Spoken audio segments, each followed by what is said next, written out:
the harder fight for Terence Crawford? As you know, Bud is about to fight Errol Spence. If he beats Errol, this is boxing, you got to say that, but in my opinion, he will beat Errol Spence. And when he beats Errol, he wants to go after Jermell Charlo. I believe they put that in the stipulations of the contract.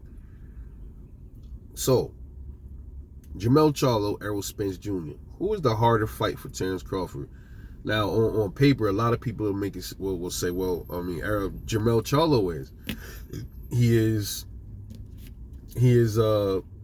bigger than Errol Spence. He seems to be stronger.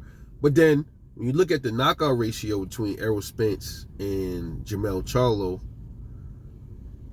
Errol Spence has a higher knockout ratio than Jermell Charlo. I mean, that's probably not a something that's gonna be a real deal breaker in saying that, you know, Jermell isn't the harder fight for Bud than Errol Spence is. But that's something to consider to look at. You know, I know at 154, dudes hit harder up there. Dude's probably a little bit more durable, comparable to their opponent. So maybe it's a little harder to get people out of there. But Jermell Charlo, he did get Brian Castano out of there. He got Tony Harrison out of there. He's knocked out. What's his knockout streak so far, Jermell Charlo? Castano, he knocked him out. The first fight was a draw. And then he fought, was it Tony Harris? He fought, I'm sorry, Banana. He knocked out Banana.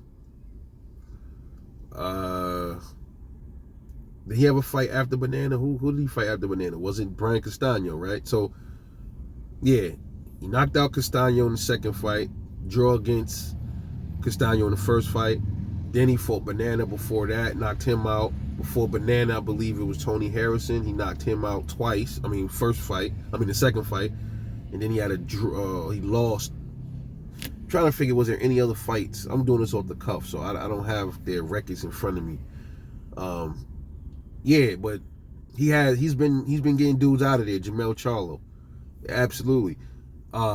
Skill set though, who's much more of an issue for Jermell Charlo than Errol Spence Jr. For Jermell Charlo over Errol. Which one is a more skillful opponent for Bud? I would have to say Jermell Charlo probably got the better skill set than Errol Spence. I watched them fight. Charlo just seems like he seemed like he has the better defense. To me, he seemed like he has the better of the footwork. He just seems like his chin is more solid though. I mean, he's a bigger guy. If Ugas was to hit Jermell Charlo, I mean, come on. Come on now. You already know how that's going to go. But, I mean, these two dudes are similar in weight, Ugas and Errol, so you kind of, you can't really ding on Errol for that, you know what I mean? Shit happens, man.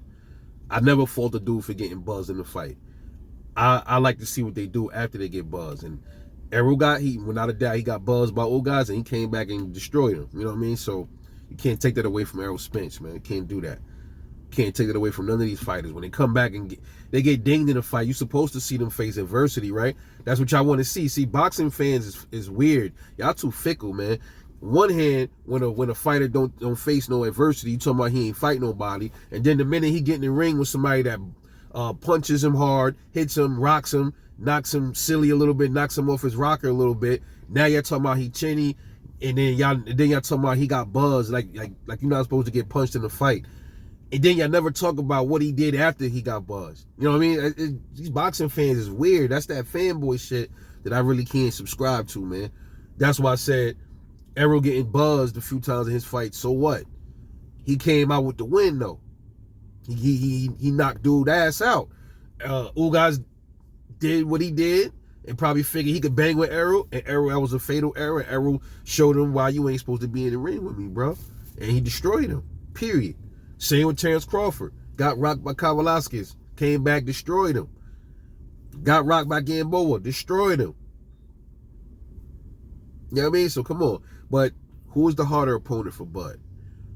On paper, it might look like it's Errol Spence because he got the higher knockout ratio and all that other stuff. I think Jermell Charlo's resume is better than Errol Spence, and I think he's been facing the tougher opponents actually. So, in my opinion, bro, as far as I'm concerned, I think the harder fight for Terence Crawford would be Jermell Charlo. I don't think it's gonna really be Errol Spence. I don't think so. If Terence Crawford fights Jermell Charlo, there's some challenges up there for him. I think the size. Can he deal with the size of Jermell Charlo? Can he handle Jermell Charlo's power? Can he handle the Can he get through the defense of Jermell Charlo? I think Terence Crawford. I love the dude. I think he is skilled enough to negate some things. This is what I keep talking about, skill set. Because Bud is not just he's not a brawler. He's not a come forward, smash you, and beat you to the body. That's not Terence Crawford. He got much more tools in the bag that could possibly defeat what Jermell Charlo got to bring. That's what I'm saying. I think Jermell Charlo and Terence Crawford are more skilled than Errol Spence. So, in my humble opinion, the harder fight for Terence Crawford would be Jermell Charlo. For those reasons I just stated. Doesn't mean he's gonna lose to Charlo. I think he got a tougher mountain to climb when he gets in the ring with Jermell Charlo. Just my take on it, man. Let me know what y'all think, man. This is your boy Rebel Life Boxing. I'll catch y'all later on the next one, and I'm off this, man. Peace.